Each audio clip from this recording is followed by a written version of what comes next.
নমস্কার। গল্পসঙ্গীর গল্পের আসরে আপনাদের স্বাগত জানাই। আজ আপনাদের পড়ে শোনাব সাহিত্যিক বিভূতিভূষণ বন্দ্যোপাধ্যায়ের লেখা গল্প উপেক্ষিতা।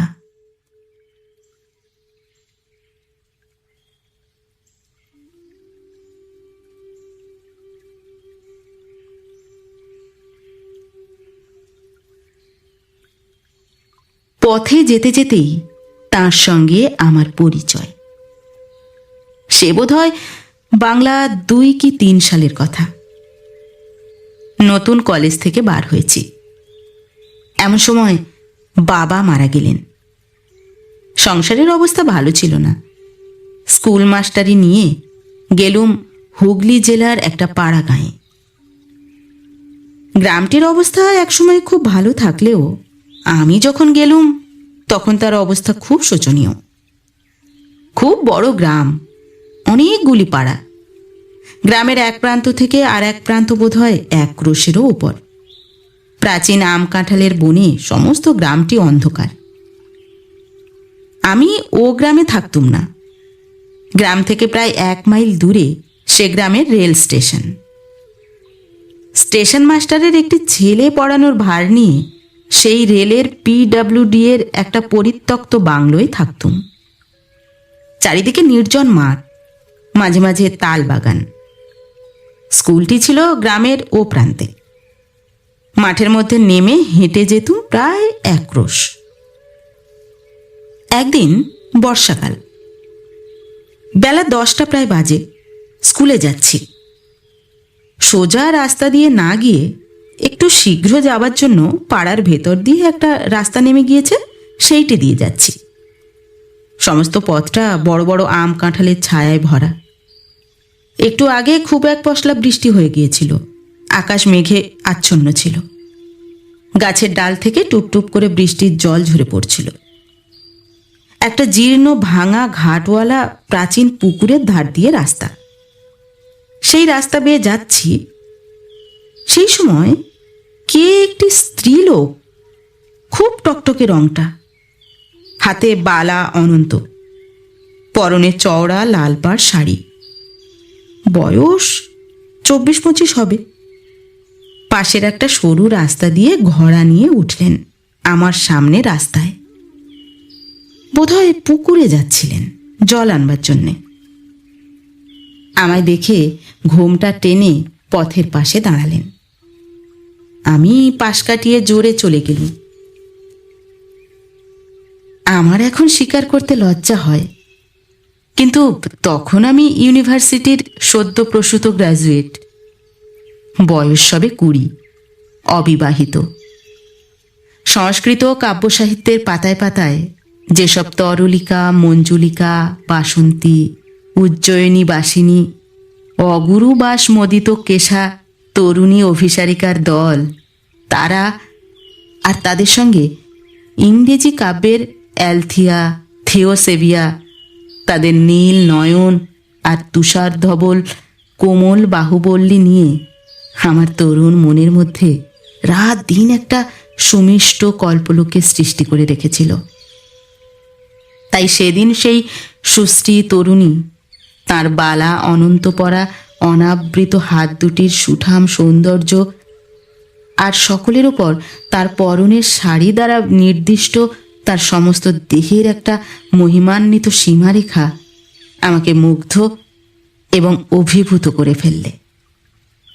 আমার মনের ভিতর এক প্রকারের নতুন অনুভূতি, আমার বুকের রক্তের তালে তালে সেদিন একটা নূতন স্পন্দন আমার কাছে বড় স্পষ্ট হয়ে উঠল। বিকালবেলা রেল লাইনের ধারে মাঠে গিয়ে চুপ করে বসে রইলুম। তালবাগানের মাথার উপর সূর্য অস্ত যাচ্ছিল। বেগুনি রঙের মেঘগুলো দেখতে দেখতে ক্রমে ধূসর, পরেই আবার কালো হয়ে উঠতে লাগলো। আকাশের অনেকটা জুড়ে মেঘগুলো দেখতে হয়েছিল যেন একটা আদিম যুগের জগতের উপরিভাগের বিস্তীর্ণ মহাসাগরে। বেশ কল্পনা করে নেওয়া যাচ্ছিল সেই সমুদ্রের চারিপাশে একটা গূঢ় রহস্য ভরা অজ্ঞাত মহাদেশ। যার অন্ধকারময় বিশাল অরণ্যানীর মধ্যে প্রাচীন যুগের লুপ্ত অতিকায় প্রাণীরা সব ঘুরে বেড়াচ্ছে। দিন কেটে গিয়ে রাত হলো। বাসায় এসে কিডস পড়তে শুরু করলাম। পড়তে পড়তে কখন ঘুমিয়ে পড়েছি। মাটির প্রদীপের বুক পুড়ে উঠে প্রদীপ কখন নিভে গিয়েছে। অনেক রাত্রে উঠে দেখলুম বাইরে টিপ টিপ বৃষ্টি পড়ছে, আকাশ মেঘে অন্ধকার। তার পরদিনও পাড়ার ভেতর দিয়ে নেমে গেলুম। সেদিন কিন্তু তাকে দেখলুম না। আসবার সময়ও সেখান দিয়েই এলুম, কাউকে দেখলুম না। পরদিন ছিল রবিবার। সোমবার দিন আবার সেই পথ দিয়েই গেলুম। পুকুরটার কাছাকাছি গিয়ে দেখি যে তিনি জল নিয়ে ঘাটের সিঁড়ি বেয়ে উঠছেন। আমায় দেখে ঘোমটা টেনে দিয়ে চুপ করে দাঁড়িয়ে রইলেন। আমার বুকের রক্তটা যেন দুলে উঠল। খুব জোরে হেঁটে বেরিয়ে গেলুম। রাস্তার বাঁকের কাছে গিয়ে ইচ্ছা আর দমন করতে না পেরে একবার পিছন ফিরে তাকালুম। দেখি তিনি ঘাটের উপর উঠে ঘোমটা খুলে কৌতূহলী নেত্রে আমার দিকেই চেয়ে রয়েছেন। আমি চাইতেই ঘোমটা আবার টেনে দিলেন। ওপরের পথটা ছেড়েই দিলুম একেবারে। পুকুরের পথ দিয়েই রোজ যাই। দু একদিন পরে আবার একদিন তাকে দেখতে পেলুম। আমার মনে হলো সেদিনও তিনি আমায় একটু আগ্রহের সঙ্গে লক্ষ্য করলেন। এইভাবে 15-20 দিন কেটে গেল। কোনোদিন তাকে দেখতে পাই, কোনোদিন পাই না। আমার কিন্তু বেশ মনে হতে লাগলো তিনি আমার প্রতি দিন দিন আগ্রহান্বিত হয়ে উঠেছেন। আজকাল ততটা ত্রস্তভাবে ঘোমটা দেন না। আমারও কি হলো, তার গতিভঙ্গির একটা মধুর স্ত্রী, তার দেহের একটা শান্ত কমনীয়তা আমি দিন দিন যেন অক্টোপাসের মতো জড়িয়ে ফেলতে লাগলো। একদিন তখন আশ্বিন মাসের প্রথম, শরৎ পড়ে গিয়েছে। নীল আকাশে সাদা সাদা লঘু মেঘখণ্ড উড়ে বেড়াচ্ছে। চারিদিকে খুব রৌদ্র ফুটে উঠেছে। রাস্তার পাশের বনকচু, ভাঁটশাওড়া, কচুলতার ঝোপ থেকে একটা কটুতিক্ত গন্ধ উঠছে। শনিবার সকাল সকাল স্কুল থেকে ফিরছি। রাস্তা নির্জন, কেউ কোনো দিকে নেই। পুকুরটার পথ ধরেছি। একদল ছাতারে পাখি পুকুরের ওপারের ঝোপের মাথায় কিচকিচ করছিল। পুকুরের জলের নীল ফুলের দলগুলো রৌদ্রতাপে মুড়ে ছিল। আমি আশা করিনি এমন সময় তিনি পুকুরের ঘাটে আসবেন, কিন্তু দেখলুম তিনি জল ভরে উঠে আসছেন। এর আগে 4-5 দিন তাকে দেখিনি। হঠাৎ কি মনে হলো, একটা বড় দুঃসাহসের কাজ করে বসলুম। তার কাছে গিয়ে বললুম, দেখুন, কিছু মনে করবেন না আপনি। আমি এখানকার স্কুলে কাজ করি। রোজ এই পথে যেতে যেতে আপনাকে দেখতে পাই। আমার বড় ইচ্ছে করে আপনি আমার বোন হন। আমি আপনাকে বৌদিদি বলবো। আমি আপনার ছোট ভাই, কেমন তো? তিনি আমার কথার প্রথম অংশটায় হঠাৎ চমকে উঠে কেমন জড়সড় হয়ে উঠেছিলেন। দ্বিতীয় অংশটায় তার সে চমকানো ভাবটা একটু দূর হলো। ঘোড়া কাঁখে নিচু চোখে চুপ করে দাঁড়িয়ে রইলেন। আমি যুক্ত করে প্রণাম করে বললুম, বৌদিদি, আমার এই ইচ্ছা আপনাকে পূর্ণ করতে হবে। আমাকে ছোট ভাইয়ের অধিকার দিতেই হবে আপনাকে। তিনি ঘোমটা অর্ধেকটা খুলে একটা স্থির শান্ত দৃষ্টিতে আমার দিকে চাইলেন। সুশ্রী মুখ যে আমি কখনো দেখিনি তা নয়, তবুও মনে হলো তার ডাগর কালো চোখ দুটির শান্ত ভাব আর তার ঠোঁটের নিচের একটা বিশেষ ভাঁজ, এই দুটিতে মিলে তার সুন্দর মুখের গড়নে এমন এক বৈচিত্র্য এনেছে যা সচরাচর চোখে পড়ে না। খানিকক্ষণ দুইজনেই চুপ করে রইলুম। তারপর তিনি জিজ্ঞাসা করলেন, তোমার বাড়ি কোথায়? আনন্দে সারা গা শিউরে উঠল। বললুম, কলকাতার কাছে, 24 পরগনা জেলায়। এখানে স্টেশনে থাকি। তিনি জিজ্ঞাসা করলেন, তোমার নাম কি? নাম বললুম। তিনি বললেন, তোমার বাড়িতে কে কে আছেন? বললুম, এখন বাড়িতে শুধু মা আর দুটি ছোট ছোট ভাই আছে। বাবা এই 2 বৎসর মারা গিয়েছেন। তিনি একটু যেন আগ্রহের সুরে বললেন, তোমার কোনো বোন নেই? আমি বললুম, না, আমার 2জন বড় বোন ছিলেন, তারা অনেকদিন মারা গিয়েছেন। বড়দি যখন মারা যান তখন আমি খুব ছোট। মেজদি 5-6 বৎসর মারা গিয়েছেন। আমি এই মেজদিকেই জানতুম। তিনি আমায় বড় ভালোবাসতেন।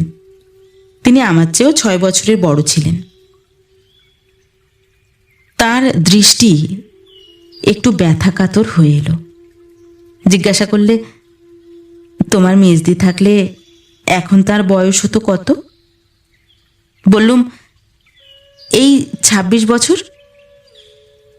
তিনি একটু মৃদু হাসির সঙ্গে বললেন, তাই বুঝি ভাইটির আবার একজন বোন খুঁজে বেড়ানো হচ্ছে? কি মিষ্টি হাসি, কি মধুর শান্ত ভাব। মাথা নিচু করে প্রণাম করে তার পায়ের ধুলো নিয়ে বললুম, তাহলে ভাইয়ের অধিকার দিলেন তো আপনি? তিনি শান্ত হাসি মাখা মুখে চুপ করে রইলেন। আমি বললুম, বৌদি, আমি জানতুম আমি পাব। আগ্রহের সঙ্গে খুঁজলে ভগবানও নাকি ধরা দেন। আমি একজন বোন অনায়াসেই পাব। আচ্ছা, এখন আসি। আপনি কিন্তু ভুলে যাবেন না বৌদি, আপনার যেন দেখা পাই। রবিবার বাদে আমি 2 বেলাই এ রাস্তা দিয়ে যাব। আমার মাঠের ধারের তালবাগানটার পাখিগুলো রোজই সকাল বিকাল ডাকে। একটা কি পাখি তার সুর খাট থেকে ধাপে ধাপে তুলে একেবারে পঞ্চমে চড়িয়ে আনে। মন যেদিন ভারী থাকে সেদিন সে সুরের উদাস মাধুর্য প্রাণের মধ্যে কোনো সাড়া দেয় না। আজ দেখলুম পাখিটার গানের সুরে স্তরে স্তরে হৃদয়টা কেমন লঘু থেকে লঘুতর হয়ে উঠছে। মনে হতে লাগলো জীবনটা কেবল কতকগুলো স্নিগ্ধ ছায়াশীতল পাখির গানে ভরা অপরাহ্নের সমষ্টি, আর পৃথিবীটা শুধু নীল আকাশের তলায় ইতস্তত বর্ধিত অযত্ন সম্ভূত তাল নারিকেল গাছের বন দিয়ে তৈরি, যাদের ঈষৎ কম্পমান দীর্ঘ শ্যামল পত্রশীর্ষ অপরাহ্নের অবসন্ন রৌদ্রে চিকচিক করছে। তার পরদিন বৌদিদির সঙ্গে দেখা হলো ছুটির পর বিকালবেলা। বৌদিদি যেন চাপা হাসির সুরে জিজ্ঞাসা করলেন, এই যে বিমলের বুঝি আজ খুব সকাল সকাল স্কুলে যাওয়া হয়েছিল? আমি উত্তর দিলুম, বেশ বৌদি, আমি ও বেলা তো ঠিক সময়ই গেলুম, আপনিই ছিলেন না। এখন দোষটা বুঝি আমার ঘাড়ে চাপানো হচ্ছে না? আর বৌদি, ঘাটে ও বেলা আরও সব মেয়েরা ছিলেন। বৌদিদি হেসে ফেললেন, বললেন, তাই তো, ভাইটির আমার ও বেলা তো বড় বিপদ গিয়েছে তাহলে। আমার একটু লজ্জা হলো। ভালো করে জবাব দিতে না পেরে বললুম, তা নয় বৌদি, আমি এখানে অপরিচিত, পাড়ার মধ্য দিয়ে পথ, পাছে কেউ কিছু মনে করে। বৌদিদির চোখের কৌতুক দৃষ্টি তখনও যায়নি। তিনি বললেন, আমি ওবেলা ঘাটের জলেই ছিলাম বিমল। তুমি ওই চটকা গাছটার তলায় গিয়ে একবার ঘাটের দিকে চেয়ে দেখলে, আমায় তুমি দেখতে পাওনি। আমি জিজ্ঞাসা করলুম, বৌদি, আপনার বাপের বাড়ি কোথায়? বৌদিদি উত্তর দিলেন, খোলাপোতা চেনো? সেই খোলাপোতায়। আমি ইতস্তত করছি দেখে আমায় আর একটু বিশদ সংবাদ দিয়ে বললেন, ওই যে খোলাপোতার রাস। বৌদিদির হাসি ভরা দৃষ্টি যেন একটু গর্বমিশ্রিত হয়ে উঠল। কিন্তু বলা আবশ্যক যে খোলাপোতা বলে কোনো গ্রামের নাম এই আমি প্রথম শুনলুম। অথচ বৌদির বাপের বাড়ি, সেখানে এমন রাস হয়, সেই বিশ্ববিশ্রুত খোলাপোতার ভৌগোলিক অবস্থান সম্বন্ধে আমার অজ্ঞতা পাছে তার মনে ব্যথা দেয়, এই ভয়ে বলে ফেললুম, ও সেই খোলাপোতায়? ওটা কোন জেলায় ভালো? বৌদিদির কাছ থেকে সাহায্য পাবার প্রত্যাশা করেছিলুম, কিন্তু দেখলুম তিনি সে বিষয়ে নির্বিকার। তার হাসিমাখা সরল মুখখানির দিকে চেয়ে আমার করুণা হলো। এ সমস্ত জটিল ভৌগোলিক তত্ত্বের মীমাংসা নিয়ে তাকে পীড়িত করতে আর আমার মন সরল না। বললুম, আচ্ছা বৌদি, আসি তাহলে। বৌদিদি তাড়াতাড়ি ঘড়ার মুখ থেকে কলার পাতে মোড়া কি বার করলেন, সেইটে আমার হাতে দিয়ে বললেন, কাল চাপড়া ষষ্ঠীর জন্যে ক্ষীরের পুতুল তৈরি করে রেখেছিলাম, আর গোটা কত কলার বড়া আছে, বাসায় নিয়ে খেও। 4-5 দিন জ্বর ভোগের পর একদিন পথ্য পেয়ে স্কুলে যাচ্ছি। বৌদিদির সঙ্গে দেখা। আমায় আসতে দেখে বৌদিদি উৎসুক দৃষ্টিতে অনেক দূর থেকে আমাদেরকে চেয়েছিলেন। নিকটে যেতে জিজ্ঞাসা করলেন, এ কি বিমল, এমন মুখ শুকনো কেন? বললুম, জ্বর হয়েছিল বৌদিদি। বৌদিদি উদ্বেগের সুরে বললেন, ও তাই তুমি 4-5 দিন আসনি বটে। আমি ভাবলাম বোধহয় কিসের ছুটি আছে। আহা, তাই তো, বড্ড রোগা হয়ে গিয়েছ যে বিমল। তার চোখের দৃষ্টিতে একটা সত্যিকারের ব্যথা মিশ্রিত স্নেহের আত্মপ্রকাশ বেশ বুঝতে পেরে মনের মধ্যে একটা নিবিড় আনন্দ পেলুম। হেসে বললুম, যে দেশ আপনাদের বৌদি, একবার অতিথি হলে আপ্যায়নের চোটে একেবারে অস্থির করে তুলবে। বৌদিদি জিজ্ঞাসা করলেন, আচ্ছা বিমল, ওখানে তোমায় রেঁধে দেয় কে? আমি বললুম, কে আর রাঁধবে, আমি নিজেই। বৌদিদি একটু চুপ করে রইলেন, তারপর বললেন, আচ্ছা বিমল, এক কাজ করো না কেন? আমি জিজ্ঞাসা করলুম, কি বৌদি? তিনি বললেন, মাকে এই পুজোর ছুটির পর নিয়ে এসো। এরকমভাবে কি করে বিদেশে কাটবে বিমল? লক্ষ্মীটি, ছুটির পর মাকে অবশ্যই করে নিয়ে এসো। এই গাঁয়ের ভেতর অনেক বাড়ি পাওয়া যাবে, আমাদের পাড়াতেই আছে। না হলে অসুখ হলে কে একটু জল দেয়? আচ্ছা হ্যাঁ বিমল, আজ যে পথ্য করলে, কে রেঁধে দিলে? আমার হাসি পেল। বললুম, কে আবার দেবে বৌদি, নিজেই করলুম। তিনি আমার দিকে যেন কেমনভাবে খানিকক্ষণ চেয়ে রইলেন। তাঁর সেদিনকার সেই সহানুভূতি বিগলিত স্নেহ মাখানো মাতৃমুখের জল ভরা কালো চোখ দুটি পরবর্তী জীবনে আমার অনেক দিন পর্যন্ত মনে ছিল। সেদিন স্কুল থেকে আসবার সময় দেখি বৌদিদি যেন আমার জন্যেই অপেক্ষা করছেন। আমায় দেখে কলার পাতায় মোড়া কি একটা আমার হাতে দিয়ে বললেন, শরীরটা একটু না সারলে রাত্রে গিয়ে রান্না, সে পেরে উঠবে না বিমল। এই খাবার দিলাম, রাত্রে খেও। বোধহয় একটু আগেই তৈরি করে এনেছিলেন। আমি হাতে বেশ গরম পেলুম। বাসায় এসে কলার পাতা খুলে দেখি খানকতক রুটি, মোহনভোগ আর মাছের একটা ডালনা মতো। তার পরদিন ছুটির পর আসবার সময়ও দেখি বৌদিদি খাবার হাতে দাঁড়িয়ে রয়েছেন। আমার হাতে দিয়ে বললেন, বিমল, তুমি তোমার ওখানে দুধ নাও? আমি বললুম, কেন, তাহলে দুধও খানিকটা করে দেন বুঝি? সত্যি বলছি বৌদি, আপনি আমার জন্য অনর্থক এ কষ্ট করবেন না, তাহলে এ রাস্তায় আমি আর আসছি না। বৌদিদির গলা ভারী হয়ে এলো। আমার ডান হাতটা আস্তে আস্তে এসে ধরে ফেললেন। বললেন, লক্ষ্মী ভাই, ছি, ও কথা বলো না। আচ্ছা, আমি যদি তোমার মেজদিই হতাম, তাহলে এ কথা কি আজ আমায় বলতে পারতে? আমার মাথার দিব্যি রইল, এ পথে রোজ যেতেই হবে। সেই দিন থেকে বৌদিদি রোজ রাত্রের খাবার দেওয়া শুরু করলেন।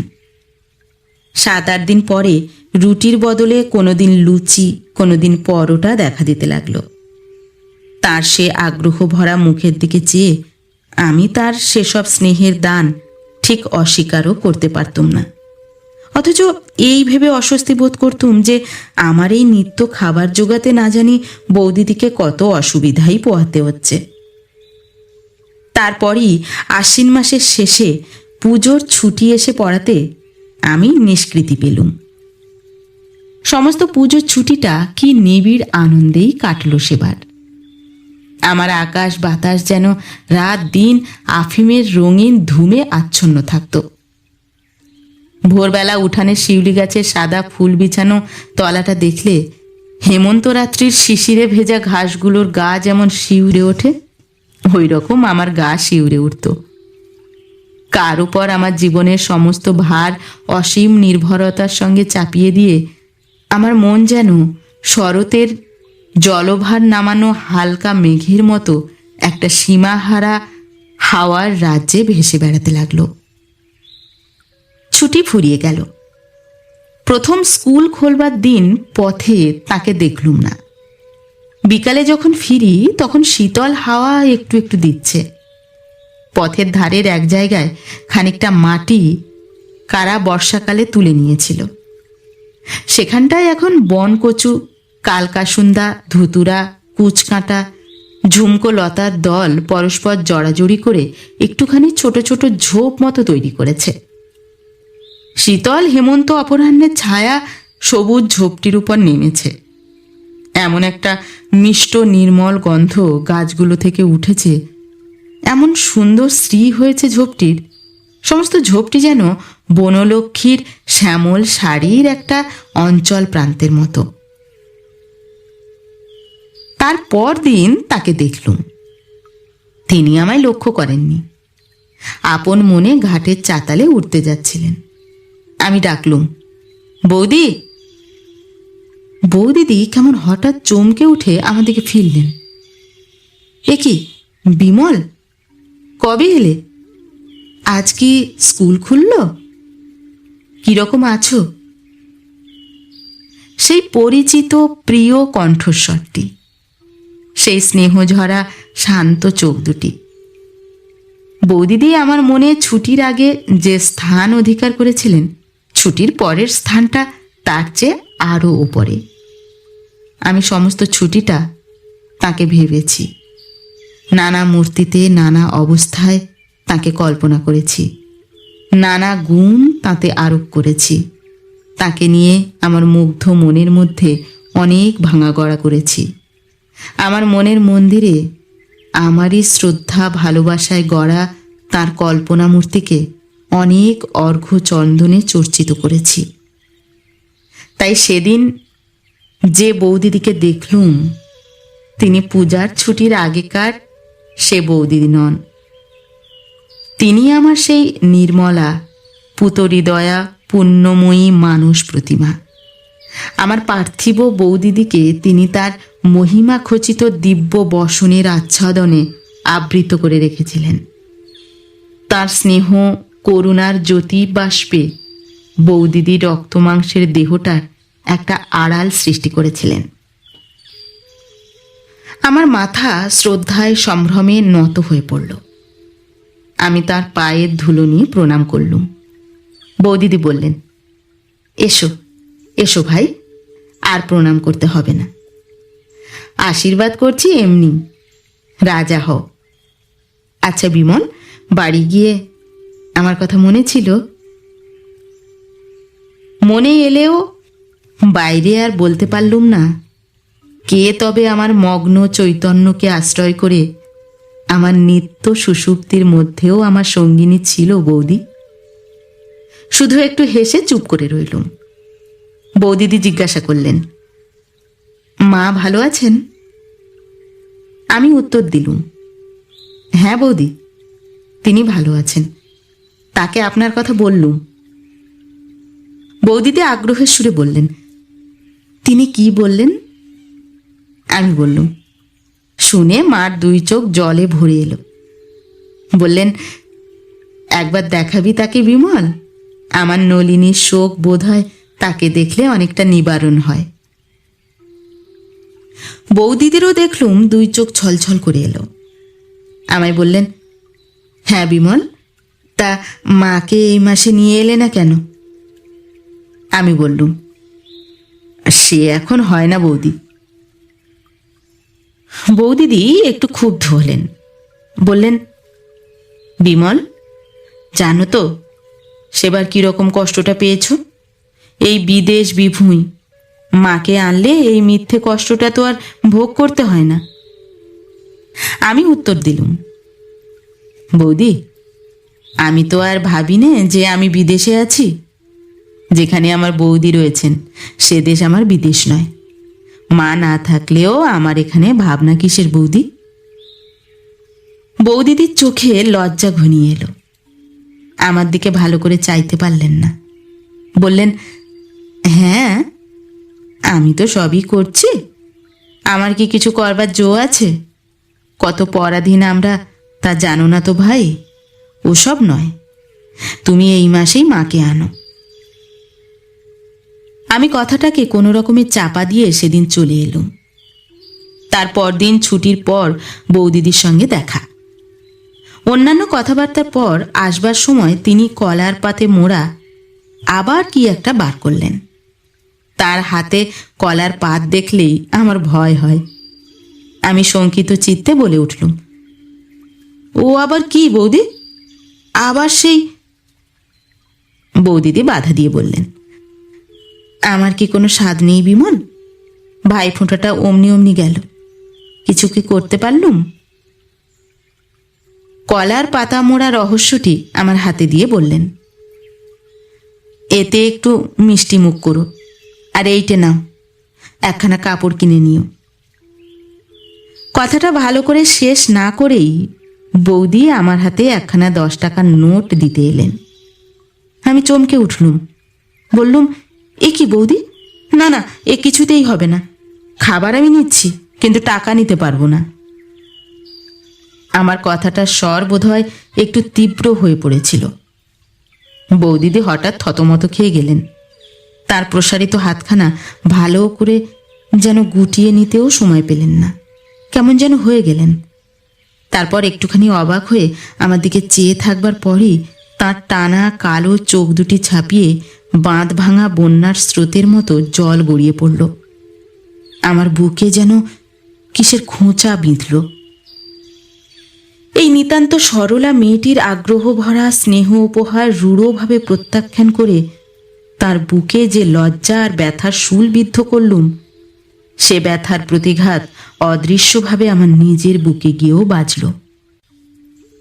আমি তাড়াতাড়ি 2 হাতে তার পায়ের ধুলো নিয়ে তার হাত থেকে নোটখানা ও খাবার 2 নিয়ে বললুম, বৌদি, ভাই বলে এ অপরাধ এবারটা মাফ করুন আমার। আর কখনো আপনার কথার অবাধ্য হব না। বৌদিদির চোখের জল তখনও থামেনি। 2 চোখ জলে ভরা সে তরুণী দেবী মূর্তির দিকে ভালো করে চাইতে না পেরে আমি মাথা নিচু করে অপরাধীর মতো দাঁড়িয়ে রইলুম। বাড়ি এসে দেখলুম কলার পাতের মধ্যে কতকগুলো দুগ্ধশুভ্র চন্দ্রপুলি সুন্দর করে তৈরি। সমস্ত রাত ঘুমের ঘোরে বৌদিদির বিষণ্ণ কাতর দৃষ্টি বারবার চোখের সামনে ভাসতে লাগলো।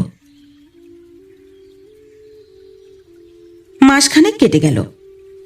প্রায়ই বৌদিদির সঙ্গে দেখা হতো। এখন আমরা ভাই বোনের মতো হয়ে উঠেছিলুম, সেই রকমই পরস্পরকে ভাবতুম। একদিন আসছি, ফ্লানেল শার্টের একটা বোতাম আমার ছিল না। বৌদি জিজ্ঞাসা করলেন, এ কি, বোতাম কোথায় গেল? আমি বললুম, সে কোথায় গিয়েছে বৌদি, বোতাম পরাতে জানি নে, কাজেই এই অবস্থা। তার পরদিন দেখলুম তিনি সূচ সুতো বোতাম সমেতই এসেছেন। আমি বললুম, বৌদি, এটা ঘাটের পথ, আপনি বোতাম পরাতে পরাতে কেউ যদি দেখে তো কি মনে করবে? আপনি বরং ছুঁচটা আমায় দিন, আমি বাড়ি গিয়ে চেষ্টা করব এখন। বৌদিদি হেসে বললেন, তুমি চেষ্টা করে যা করবে তা আমি জানি, নাও সরে এসো এদিকে। বাধ্য হয়ে সরেই গেলুম। তিনি বেশ নিশ্চিন্তভাবেই বোতাম পরাতে লাগলেন। ভয়টা দেখলুম তার চেয়ে আমারই হলো বেশি। ভাবলুম, বৌদির তো সে কাণ্ডজ্ঞান নেই, কিন্তু যদি কেউ দেখে তো এর সমস্ত কষ্টটা ওকেই ভুগতে হবে। একদিন বৌদিদি জিজ্ঞাসা করলেন, বিমল, গোকুল পিঠে খেয়েছ? আমার মা খুব ভালো গোকুল পিঠে তৈরি করতেন, কাজেই ও জিনিসটা আমি খুব খেয়েছি। কিন্তু বৌদিদিকে একটু আনন্দ দেওয়ার জন্য বললুম, সে কীরকম বৌদি? আর রক্ষা নেই, তারপর দিনই বিকালবেলা বৌদিদি কলার পাতে মোড়া পিঠে নিয়ে হাজির। আমায় বললেন, তুমি এখানে আমার সামনেই খাও, ঘড়ার জলে হাত ধুয়ে ফেলো এখন। আমি বললুম, সর্বনাশ বৌদি, এই এতগুলো পিঠে খেতে খেতে এ পথে লোক এসে পড়বে, সে হয় না, আমি বাড়ি গিয়েই খাবো। বৌদি ছাড়বার পাত্রীই নন, বললেন, না, কেউ আসবে না বিমল, তুমি এখানেই খাও। খেলুম। পিঠে খুব ভালো হয়নি, আমার মায়ের নিপুণ হাতের তৈরি পিঠের মতো নয়। বোধহয় নতুন করতে শিখেছেন, ধারগুলো পুড়ে গিয়েছে, আস্বাদও ভালো নয়। বললুম, বাহ বৌদি, বড় সুন্দর তো, এ কোথায় তৈরি করতে শিখলেন, আপনার বাপের বাড়ির দেশে বুঝি? বৌদির মুখে আর হাসি ধরে না, হাসি মুখে বললেন, আমাদের গুরুমা এসেছিলেন, তিনি শহরের মেয়ে, অনেক ভালো খাবার করতে জানেন, তার কাছে শিখে নিয়েছিলাম। তারপর সারা শীতকাল অন্যান্য পিঠের সঙ্গে গোকুল পিঠের পুনরাবৃত্তি চলল। ওই যে বলেছি, আমার ভালো লেগেছে, আর রক্ষা নেই। একটা কথা আছে, কিছুদিন ধরে আমার মনের মধ্যে একটা আগ্রহ একটু একটু করে জমছিল, জীবনটাকে খুব বড় করে অনুভব করবার জন্যে। আমার এই 20-21 বছর বয়সে এই ক্ষুদ্র পাড়াগাঁয়ে হাঁচার পাখির মতো আবদ্ধ থাকা ক্রমেই অসহ্য হয়ে উঠছিল। চলেও যেতাম এতদিন, এখানকার একমাত্র বন্ধন হয়েছিলেন বৌদিদি। তাঁরই আগ্রহে, স্নেহ, যত্নে সে অশান্ত ইচ্ছাটা কিছুদিন চাপা ছিল। এমন সময় মাঘ মাসের শেষের দিকে আমার এক আত্মীয় আমায় লিখলেন যে তাদের কারখানা থেকে কাচের কাজ শেখবার জন্য ইউরোপ আমেরিকায় ছেলে পাঠানো হবে। অতএব আমি যদি জীবনে কিছু করতে চাই তবে শীঘ্র যেন মোরাদাবাদ গিয়ে তার সঙ্গে দেখা করি, তিনি সেখানকার কাচের কারখানার ম্যানেজার। পত্র পেয়ে সমস্ত রাত আমার ঘুম হলো না। ইউরোপ, আমেরিকা, সে কত উর্মি সঙ্গীত মুখরিত শ্যাম সমুদ্র তট, কত অকুল সাগরের নীল জলরাশি, দূরে সবুজ বিন্দুর মতো ছোট ছোট দ্বীপ, ওই কোর্সিকা, ওই সিসিলি, নতুন আকাশ, নতুন অনুভূতি, ডোভারের সাদা খড়ির পাহাড়, প্রশস্ত রাজপথে জনতার দ্রুত পদচারণ, Ludgate Circus, Tottenham Court Road, birch, willow, poplar, maple গাছের সে কত শ্যামল পত্র সম্ভার, আমার কল্পলোকের সঙ্গিনী কনক কেশিনী, কত ক্লারা, কত মেরি, কত ইউজিনি। পরদিন সকালে পত্র লিখলুম, আমি খুব শীঘ্রই রওনা হব। স্কুলে সেদিনই নোটিশ দিলুম, 15 দিন পরে কাজ ছেড়ে দেব। মন বড় ভালো ছিল না। উপরের পত্রটা দিয়ে কয়েকদিন গেলুম। 10-12 দিন পরে নিচের পথটা দিয়ে যেতে যেতে একদিন বৌদিদির সঙ্গে দেখা। বৌদিদি একটু অভিমান প্রকাশ করলেন।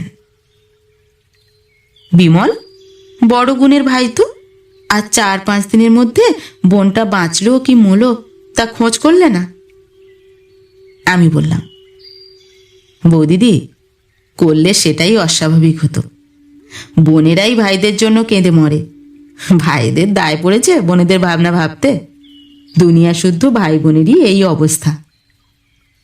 বৌদিদি খিলখিল করে হেসে উঠলেন। এই তরুণীর হাসিটি বালিকার মতো, এমন মিষ্ট নির্মল যে এ শুধু লক্ষ্মী পূর্ণিমার রাতের জ্যোৎস্নার মতো উপভোগ করবার জিনিস, বর্ণনা করবার নয়। বললেন, তা জানি জানি, নাও আর গুমর করতে হবে না। সে গুণ যে তোমাদের আছে তা কি আমরা ভেতরে ভেতরে বুঝি না? কিন্তু বুঝে কি করব, উপায় নেই। হ্যাঁ, তা সত্যি সত্যি মাকে কবে আনছো? আমার কাজ ছেড়ে দেওয়ার কথা আমি বৌদিদিকে কিছু বলিনি। সে কথা বললে যে তিনি মনে অত্যন্ত আঘাত পাবেন এ আমি বুঝতে পেরেছিলাম। একবার ভাবলুম, সেই তো জানাতেই হবে, একদিন বলে ফেলি। কিন্তু অমন সরল হাসি ভরা মুখ, অমন নিশ্চিন্ত শান্তির ভাব, বলতে বড় বাধল। মনে মনে বললুম, তোমরা কেবল বুঝি স্নেহ ঢেলে দিতেই জানো। তোমাদের স্নেহপাত্রের বিদায়ের বাজনা যে বেজে উঠেছে এ সম্বন্ধে এরকম অজ্ঞান কেন? জিজ্ঞাসা করলুম, বৌদি, একটা কথা বলি, আপনি আমায় এই অল্প দিনে এত ভালোবাসলেন কি করে? আচ্ছা, আপনারা কি ভালোবাসার পাত্রা পাত্রাও দেখেন না? আমি কে বৌদি যে আমার জন্য এত করেন? বৌদিদের মুখ গম্ভীর হয়ে এলো। তার ওই এক বড় আশ্চর্য ছিল। মুখ গম্ভীর হলে প্রায়ই চোখে জল আসবে, জল কেটে গেল তো আবার হাসি ফুটবে, শরতের আকাশে রোদ বৃষ্টি খেলার মতো। বললেন, এতদিন তোমায় বলিনি বিমল, আজ 5 বছর হলো আমারও ছোট ভাই আমার মায়া কাটিয়ে চলে গিয়েছে। তারও নাম ছিল বিমল। থাকলে সে তোমারই মতো হতো এতদিন, আর তোমারই মতো দেখতে। তুমি যেদিন প্রথম এই রাস্তা দিয়ে যাও, তোমায় দেখেই আমার মনের মধ্যে সমুদ্র উথলে উঠল। সেদিন বাড়ি গিয়ে আপন মনে কত কেঁদেছিলাম। তুমি এখান দিয়ে যেতে, রোজ তোমাকে দেখতাম। যেদিন তুমি আপনা হতেই দিদি বলে ডাকলে, সেদিন থেকে আজ পর্যন্ত সে কি সুখে আছি তা বলতে পারিনি। তুমি যে বড় বোনের মতো ভালোবাসো, তাতে আমি বিমলের শোক অনেকটা ভুলেছি। ওই এক ভাই ছিল আমার।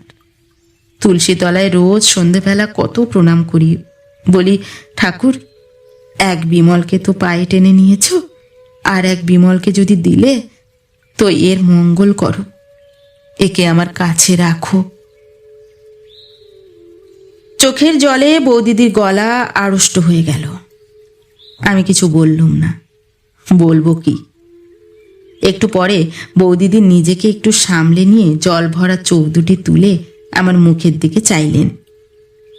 কি সুন্দর তাকে দেখাচ্ছিল।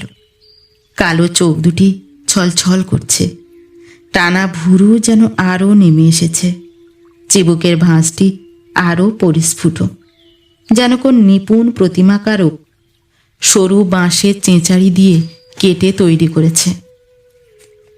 পথের পাশেই প্রথম ফাল্গুনের মুগ্ধ আকাশের তলায় আকর ফুলের একটা ঝোপের কাঁটাওয়ালা ডালগুলিতে থলো থলো সাদা ফুল ফুটেছিল। মনের ফাঁকে ফাঁকে নেশা জমিয়ে আনে, এমনই তার মিষ্টি গন্ধ। দুজনে অনেকক্ষণ কথা বলতে পারলুম না। খানিক পরে বৌদিদি বললেন, সেই জন্যেই বলছি ভাই, মাকে আনো। আমাদের পাড়ায় চৌধুরীদের বাড়িটা পড়ে আছে, ওরা এখানে থাকে না। খুব ভালো বাড়ি, কোনো অসুবিধা হবে না। তুমি মাকে নিয়ে এসো, ওখানেই থাকো। সে তাঁদের পত্র লিখলেই তারা রাজি হবেন। বাড়ি তো এমনি পড়ে আছে। তোমার বোন পরাধীন, কিছু করবার তো ক্ষমতা নেই। তোমার সঙ্গে এসব দেখাশুনো, এসব লুকিয়ে বাড়ির কেউ জানে না। তুমি দুবেলা ঘাটের পথ দিয়ে যেও, দেখেই আমি শান্তি পাবো ভাই। মাকে এ মাসেই আনো। কেমন করে তা হবে? একটু চুপ করে থেকে জিজ্ঞাসা করলুম, বৌদি, আমি এখানে থাকলে কি আপনি খুব সুখী হন? বৌদিদি বললেন, কি বলবো বিমল, মাকে আনলে তোমার কষ্টটাও কম হয়, তা বুঝেও আমার সুখ। আর বেশ দুটি ভাই বোন এক জায়গায় থাকবো, 12 মাস দুবেলা দেখা হবে, কি বলো? আমি বললুম, ভাই যদি কোনো গুরুতর অপরাধ করে আপনার কাছে, তাকে ক্ষমা করতে পারবেন? বৌদিদি বললেন, শোনো কথা ভাইটির আমার কাছে তোমার আবার অপরাধটা কিসের শুনি? আমি জোর করে বললুম, না বৌদি, ধরুন যদি করি তাহলে? বৌদিদি আবার হেসে বললেন, না না, তা হলেও না। ছোট ভাইটির কোনো কিছুতেই অপরাধ নেই আমার কাছে, আমি যে বড় বোন। চোখে জল এসে পড়ল, আড়ষ্ট গলায় বললুম, ঠিক বৌদি, ঠিক। বৌদি অবাক হয়ে গেলেন, বললেন, বিমল, কি হয়েছে ভাই, অমন করছো কেন? মুখ ফিরিয়ে আনতে উদ্যত হলুম। বললুম, কিছু না বৌদি, অমনি বলছি। বৌদিদি বললেন, তবুও ভালো, ভাইটির আমার এখনো ছেলে মানুষই যায়নি। হ্যাঁ, ভালো কথা বিমল, তুমি ভালোবাসো বলে বাগানের কলার কাঁদি আজ কাটিয়ে রেখেছি, পাকলে একদিন ভালো করে দেব এখন। তারপর দিনই আমার নোটিশ অনুসারে স্কুলের কাজের শেষ দিন। গিয়ে শুনলাম আমার জায়গায় নতুন লোক নেওয়া ঠিক হয়ে গিয়েছে। স্কুলে সকলের কাছে বিদায় নিয়ে চলে এলুম। শুধু একবার শেষ দেখা করবার জন্যেই তারপর দিন পুকুরের ঘাটে ঠিক সময়ে গেলুম। তার দেখা পেলে যে কি বলবো তা ঠিক করে সেখানে যাইনি।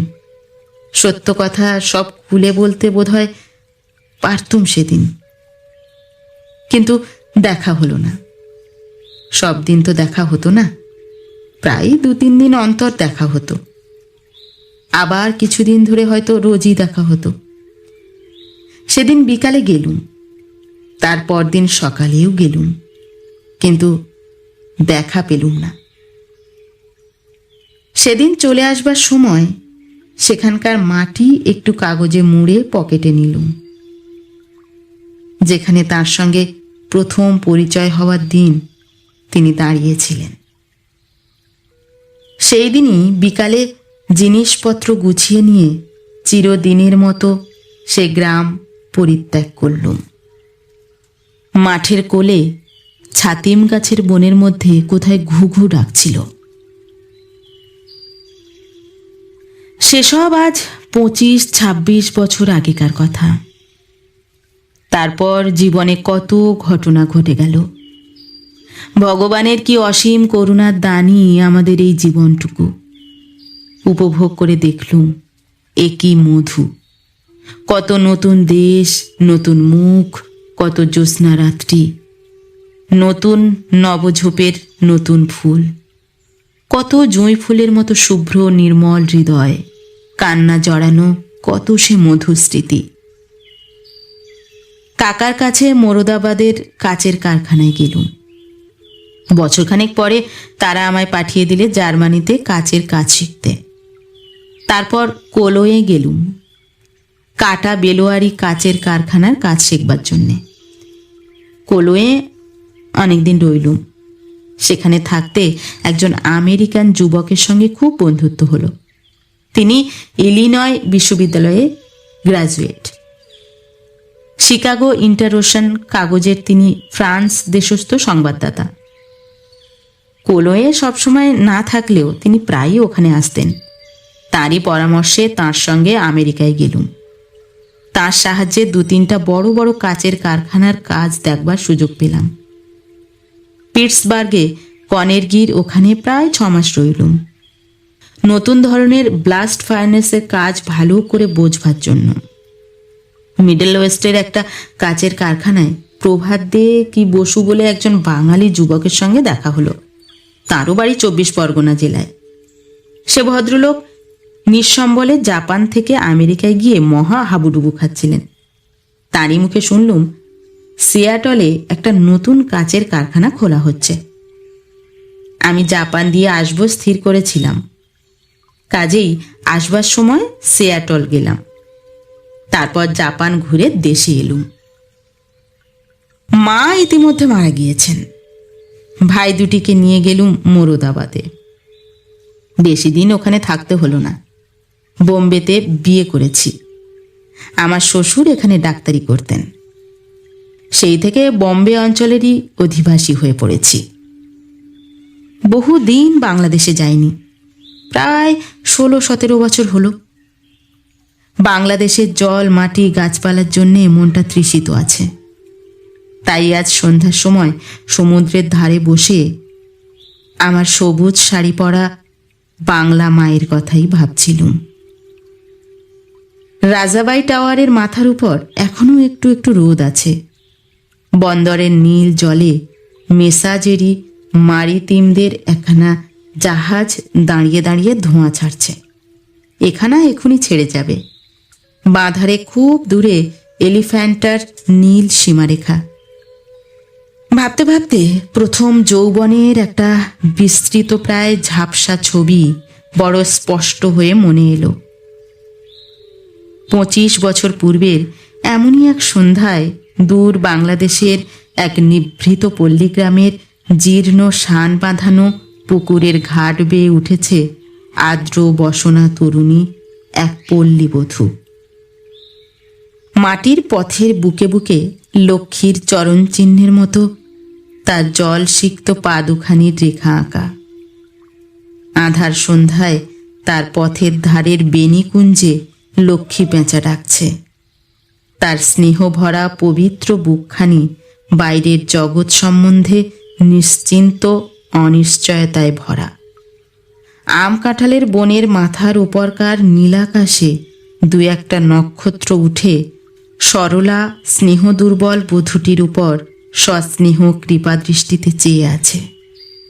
তারপর এক শান্ত আঙিনায় তুলসী মঞ্চমূলে স্নেহাস্পদের মঙ্গল প্রার্থিনী, সে কোন প্রণাম নিরতা মাতৃমূর্তি, করুণা মাখা অশ্রু ছলছল। ওগো লক্ষ্মী, ওগো স্নেহময়ী পল্লীবধূ, তুমি আজও কি আছো? এই সুদীর্ঘ 25 বছর পরেও আজও তুমি কি সেই পুকুরের রাঙা ঘাটে সেই সেরকম জল আনতে যাও? আজ সে কত কালের কথা হলো। তারপর জীবনে আবার কত কি দেখলুম, আবার কত কি পেলুম। আজ কতদিন পরে আবার তোমার কথা মনে পড়ল। তোমায় আবার দেখতে বড় ইচ্ছে করছে দিদিমণি। তুমি আজও কি আছো? মনে আসছে অনেক দূরের যেন কোন খড়ের ঘর, মিটমিটে মাটির প্রদীপের আলো, মৌন সন্ধ্যা, নীরব ব্যথার অশ্রু, শান্ত সৌন্দর্য, স্নেহমাখা রাঙা শাড়ির আঁচল। আরব সমুদ্রের জলে এমন করুণ সূর্যাস্ত কখনো হয়নি।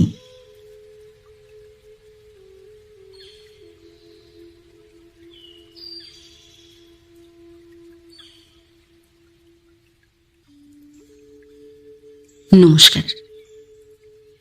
নতুন একটি গল্প নিয়ে খুব শিগগির ফিরে আসছি। ততক্ষণ সবাই ভালো থাকবেন, সুস্থ থাকবেন। গল্প পাঠ কেমন লাগলো অবশ্যই কমেন্ট করে জানাবেন এবং ভিন্ন ভিন্ন স্বাদের অডিও স্টোরি শোনার জন্য অবশ্যই চ্যানেলটি সাবস্ক্রাইব করবেন। ধন্যবাদ।